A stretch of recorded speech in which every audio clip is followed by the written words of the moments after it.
तो हेलो बच्चों, क्या हाल चाल। उम्मीद करता हूँ आपका पढ़ाई बहुत अच्छे से चल रहा है। और आज हम एक नया टॉपिक और एक इंटरेस्टिंग टॉपिक डिस्कशन करने वाला है, जो है इंडियन कॉन्ट्रैक्ट एक्ट 1872। क्या लगता है आपको, जो इंडियन कॉन्ट्रैक्ट एक्ट है ये क्या बहुत टफ है? मेरा बात मानो, मैं जैसे आपको सिखाऊंगा ये इंडियन कॉन्ट्रैक्ट एक्ट इतने अच्छे से और इतने इजी तरीके से आप कभी नहीं भूलोगे।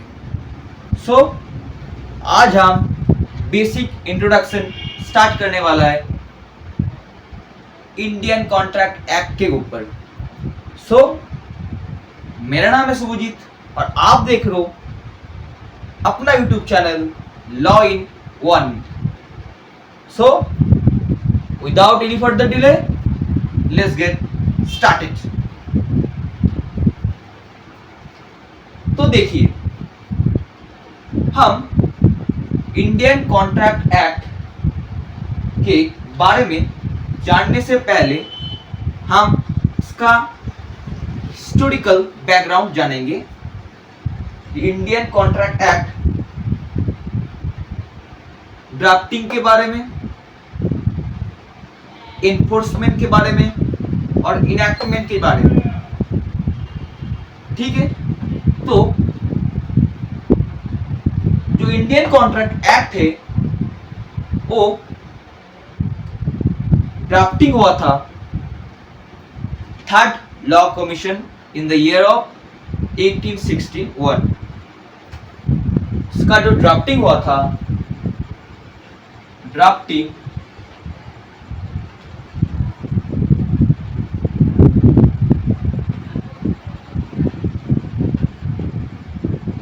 Third law commission in the year of 1861 में जो बोला इंडियन कॉन्ट्रैक्ट एक्ट हुआ था 1872 में और उसका ड्राफ्टिंग हुआ था 1861 में थर्ड लॉ कमीशन के द्वारा। और इंडियन कॉन्ट्रैक्ट एक्ट में जो एनफोर्समेंट और इनैक्टमेंट हुआ था उस बारे में भी हम जानेंगे। बट एनफोर्समेंट और इनैक्टमेंट के जानने से पहले हमको जानना पड़ेगा इनैक्टमेंट और एनफोर्समेंट बेसिकली क्या होता है। तो आज हम इस वीडियो में जानेंगे इनैक्टमेंट और एनफोर्समेंट क्या होता है। तो हम यहाँ पे जानेंगे।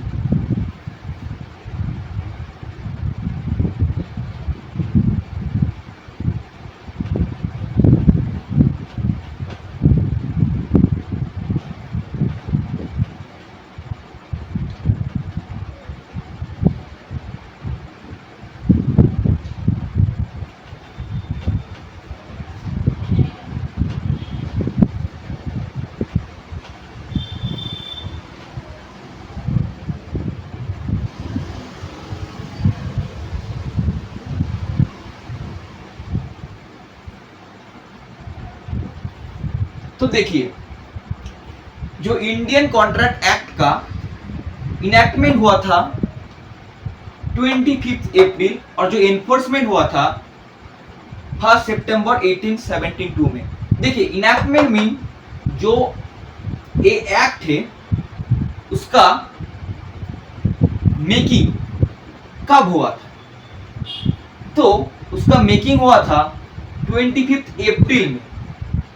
ठीक है, और जो एनफोर्स का मतलब होता है ना, वो एनफोर्स का मतलब होता है उसका लागू कब हुआ था। एक्ट तो बन गया बट उसका एक्ट बनने के बाद तुरंत तो लागू नहीं होता ना। तो एक्ट बन गया, देन बनने के बाद वो आया, लागू हुआ, मतलब इनफोर्स हुआ। तो वही बोल रहा है जो इंडियन कॉन्ट्रैक्ट एक्ट का जो इनैक्टमेंट है उसका हुआ था 25 अप्रैल में, और जो एनफोर्समेंट हुआ था वो हुआ था 1 सितंबर 1872 में। ये हम जान रहे हैं हिस्टोरिकल बैकग्राउंड का इंडियन कॉन्ट्रैक्ट एक्ट का। और जो ड्राफ्टिंग हुआ था किसके द्वारा? Third law commission in the year of 1861। तो हम जाना historical background Indian contract act का। मेरा बात मानिए, इंडियन कॉन्ट्रैक्ट एक्ट इतना आसान है ना, मैं पढ़ाऊंगा आपको इतना अच्छे से दिमाग में जाएगा, आपको ज्यादा बुक खोलने की जरूरत नहीं है। हम जो बोल रहे हैं वो ध्यान से आप सुनिए, आपका सब डाउट क्लियर हो जाएगा। ठीक है, तो हम जाने क्या बोला, हम हिस्टोरिकल बैकग्राउंड। पहले हम इंडियन कॉन्ट्रैक्ट एक्ट को जानने से पहले हमको इसका हिस्टोरिकल बैकग्राउंड जानना पड़ेगा। जो हम बोला इसका ड्राफ्टिंग हुआ था third law commission in the year of 1861 में, और जो उसका इनैक्टमेंट हुआ था मतलब लॉ मेकिंग हुआ था 25 अप्रैल में, और उसका एनफोर्समेंट हुआ था 1 सितंबर 1872 में। तो हम जा रहे हैं, ठीक है। देन हम जानेंगे इसका मतलब जो कॉन्ट्रैक्ट है, जो कॉन्ट्रैक्ट कैसे बनता है। ठीक, तो आइए हम कॉन्ट्रैक्ट के बारे में जानते हैं। तो हम हिस्टोरिकल पार्ट खत्म कर लिया, ये कहाँ से आया, कितने साल में बना, उसका इनैक्टमेंट हो गया, एनफोर्समेंट हो गया, ड्राफ्टिंग हो गया, एवरीथिंग हम जान लिया। ठीक है, देन हम जानेंगे एक कॉन्ट्रैक्ट को बढ़ने के लिए क्या क्या उसका एसेंशियल नीड होता है, जिसके थ्रू कॉन्ट्रैक्ट क्रिएट होता है। तो हम जानेंगे, देखिए कॉन्ट्रैक्ट को बढ़ने के लिए हमको कुछ इंग्रेडिएंट का जरूरत होगा। जैसे आप मान के चलो, एक कॉन्ट्रैक्ट को बढ़ने के लिए फर्स्ट चाहिए हमको एक प्रपोजल और ऑफर। सेकंड चाहिए हमको एक्सेप्टेंस। थर्ड में चाहिए हमको प्रॉमिस। फोर्थ में चाहिए हमको कॉन्सिडरेशन।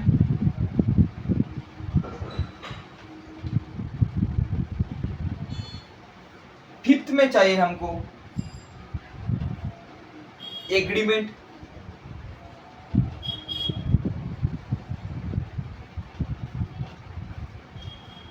सिक्स्थ में चाहिए हमको इनफोर्सिएबल बाय लॉ।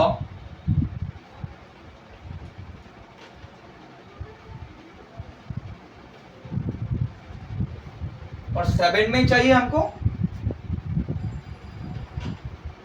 कॉन्ट्रैक्ट।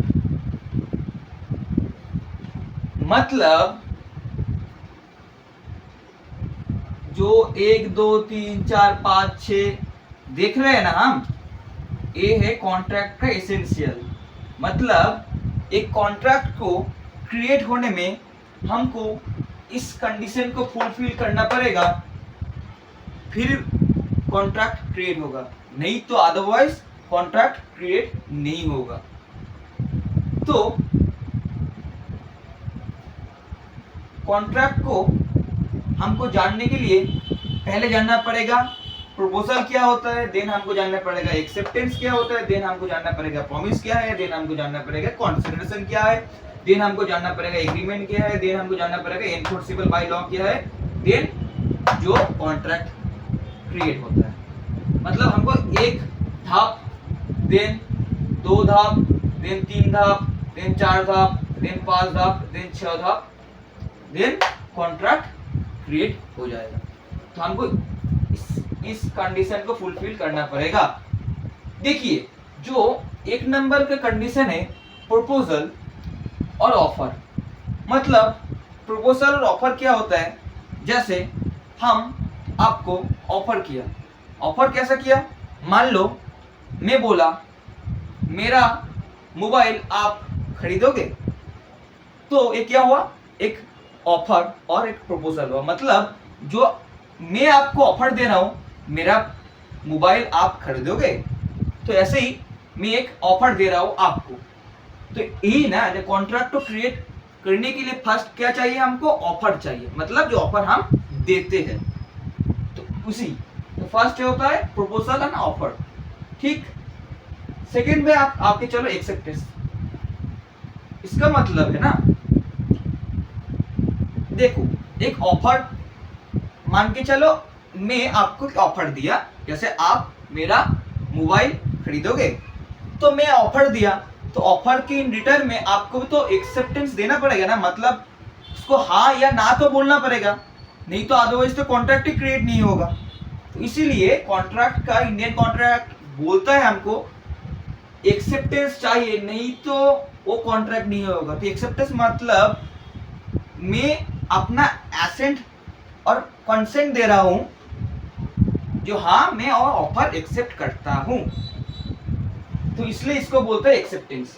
तो देखिए एक समझने का बात है, क्वेश्चन में बहुत आता है बट स्टूडेंट ज्यादा टाइम मिस्टेक कर जाता है, तो इसलिए इसको मैं क्लियरफाई कर देता हूं। देखिए फर्स्टली आता है ऑफर, जो हम बोला मोबाइल बाय करने के जो एग्जांपल दिए थे हम, तो हम फोन बाय करने के एग्जांपल दिया।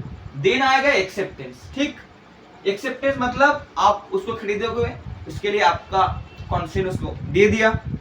देन जब ऑफर और एक्सेप्टेंस हो जाता है, जब ऑफर एंड एक्सेप्टेंस हो जाता है, उसका इक्वल आता है प्रॉमिस। क्या आता है, प्रॉमिस। मतलब जब एक कॉन्ट्रैक्ट में ऑफर एंड एक्सेप्टेंस आ जाता है, उसका इक्वल क्या बन जाता है, प्रॉमिस बन जाता है।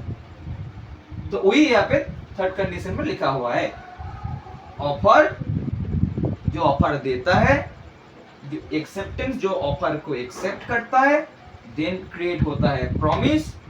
और एक बात जो 4 नंबर पॉइंट में दिया हुआ है, कॉन्सिडरेशन। देखिए कॉन्सिडरेशन है वेरी इजी, मतलब कॉन्सिडरेशन में किया जाता है, हम समझ में आपको समझा दे रहे हैं। देखिए कॉन्सिडरेशन मतलब पार्टी का बेनिफिट, मतलब पार्टी को क्या मिल रहा है। जैसे मान के चलिए आप, जो हम आपको एक मोबाइल सेल करने का बात किया, ठीक, देखिए हम तो मोबाइल सेल कर रहे हैं, तो आपको आपके पास तो मोबाइल आ रहा है, मतलब आप मोबाइल को ले रहे हो। जो कंसिडरेशन मतलब बेनिफिट, पार्टी का बेसिकली बेनिफिट क्या होता है, जैसे आप मोबाइल पा रहे हो, इन रिटर्न में हम क्या पा रहे हैं, पैसा पा रहे हैं। तो जो पैसा है, जो मैं पैसा पा रहा हूं, मेरे हिसाब से वो कंसिडरेशन पैसा है, आपके हिसाब से वो कंसिडरेशन क्या है, मोबाइल पाना है। मतलब कंसिडरेशन इन सिंपल वर्ड में हम जानेंगे, मतलब बेनिफिट क्या हो रहा है, पार्टी क्या गेन कर रहा है एक कॉन्ट्रैक्ट के थ्रू, तो वही होता है कंसिडरेशन। सिंपल वर्ड में पार्टी क्या पा रहा है, वही है कंसिडरेशन, सिंपल वर्ड। देन आता है एग्रीमेंट। देखिए एक आपका सेमिस्टर का, लॉ का सेमिस्टर का एग्जाम में पूछा जाता है, सब एग्रीमेंट मतलब all agreement are not contract, मतलब हर एक एग्रीमेंट कॉन्ट्रैक्ट नहीं होता। क्यों नहीं होता, जब तक उस एग्रीमेंट इनफोर्सिबल बाय लॉ ना हो। इनफोर्सिबल बाय लॉ हो गया तो एग्रीमेंट कॉन्ट्रैक्ट हो जाएगा, बट जब तक इनफोर्सिबल बाय लॉ नहीं होगा, देन वो एग्रीमेंट कॉन्ट्रैक्ट नहीं होगा। तो इसमें क्वेश्चन हमारा सेमिस्टर का एग्जाम पे आता है, वेरी वेरी इंपॉर्टेंट क्वेश्चन, जो बोलता है all agreement are not contract but all contract are agreement. इसका मतलब होता है हर एग्रीमेंट कॉन्ट्रैक्ट नहीं होता। क्यों नहीं होता, जब तक वो एग्रीमेंट इनफोर्सिबल बाय लॉ ना हो। एंड देखोगे आप जो कॉन्ट्रैक्ट है, अब देखोगे हर एक कॉन्ट्रैक्ट एग्रीमेंट होता है। क्यों?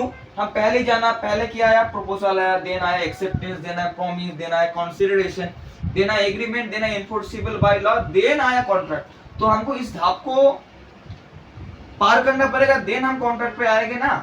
तो इसी तरह agreement then enforceable by law, तो एनफोर्सेबल होना पड़ेगा, देन कॉन्ट्रैक्ट आएगा। कॉन्ट्रैक्ट तो क्रिएट हो गया, तो कॉन्ट्रैक्ट जो क्रिएट होगा एग्रीमेंट के थ्रू ही तो कॉन्ट्रैक्ट क्रिएट हुआ ना। बट आप देखोगे जो एग्रीमेंट है वो कॉन्ट्रैक्ट नहीं होगा। क्यों? वो एनफोर्सेबल बाय जब तक नहीं होगा तब तक कॉन्ट्रैक्ट नहीं होगा। बट ऑल कॉन्ट्रैक्ट और एग्रीमेंट क्यों होगा? क्योंकि हर एक कॉन्ट्रैक्ट में तो एग्रीमेंट होता है, और एग्रीमेंट तो एनफोर्सेबल के थ्रू ही आता है। एनफोर्सेबल हुआ दिन तो एग्रीमेंट कॉन्ट्रैक्ट हुआ ना।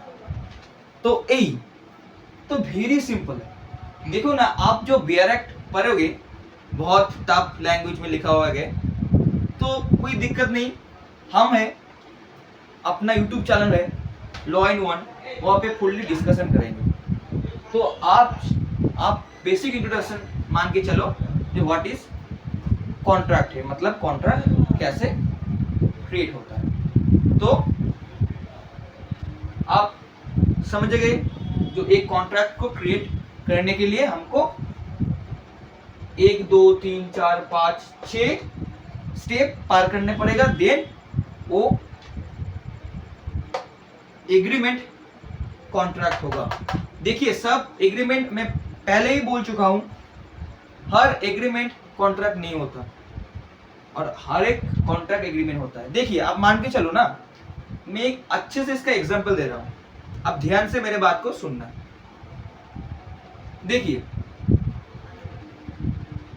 मान के चलो मैं आपसे गुड्स की सप्लाई करता हूं। कैसे गुड्स? मतलब गांजा, जो गांजा होता है वो आप जानते हो भारत में लीगलाइज नहीं है। तो आपके साथ में एक एग्रीमेंट बनाया, जो मान के चलो एग्रीमेंट में बोला मैं आपको 50,000 रुपया दूंगा, इन रिटर्न में आप 10 किलो गांजा मेरे को दोगे। बट ऐसा हुआ मैं आपको 50,000 रुपया दे दिया, बट इन रिटर्न में आप मेरे को गांजा सप्लाई नहीं किया। देन मैं क्या किया, कोर्ट में आपके अगेंस्ट में केस किया कि देखिए मैं 50,000 रुपया इसको दे दिया था, बट वो मेरे को गांजा नहीं सप्लाई नहीं किया। क्या लगता है आपको, वो एग्रीमेंट कॉन्ट्रैक्ट होगा? बिल्कुल नहीं होगा। क्यों नहीं होगा? क्योंकि जो एग्रीमेंट होता है, जो आप जिस टॉपिक के बारे में एग्रीमेंट किए था, वो एनफोर्सेबल बाय लॉ नहीं था। Enforceable by law that's means law उसको रिकॉग्नाइज नहीं करता। उसका ऑब्जेक्ट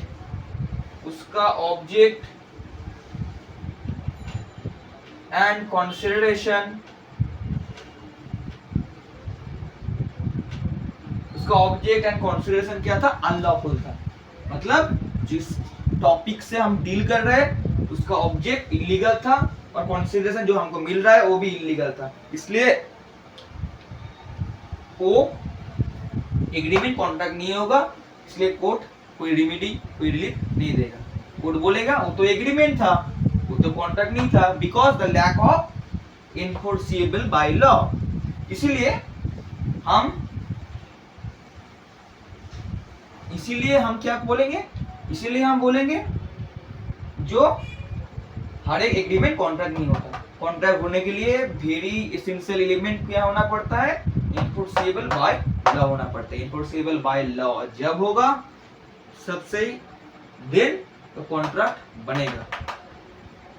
तो उम्मीद करता हूं इस टॉपिक में जो डिस्कशन किया, ये कॉन्ट्रैक्ट हिस्टोरिकल बैकग्राउंड डिस्कशन किया हमने, देन हम उसका कॉन्ट्रैक्ट बनने के लिए क्या क्या चाहिए, देन हम हर एक टॉपिक को डिस्कशन किया, मतलब प्रपोजल डिस्कशन किया, acceptance, promise, consideration, agreement, enforceable by the law, then contract, object discussion किया, कंसीडरेशन डिस्कस किया। देखिए जो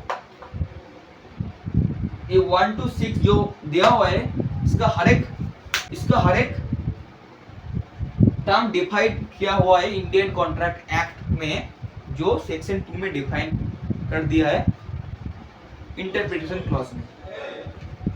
जैसे प्रपोजल का डिफाइन किया, प्रपोजल और ऑफर का डिफाइन किया सेक्शन 2A में, देन एक्सेप्टेंस का डिफाइन किया सेक्शन 2B में, देन उसी में ही एक्सेप्टेंस में ही प्रॉमिस का डिफाइन कर दिया लेजिस्लेचर ने 2B में, देन कंसीडरेशन डिफाइन किया 2D में, देन एग्रीमेंट डिफाइन किया 2E में, देन कॉन्ट्रैक्ट डिफाइन किया 2H में।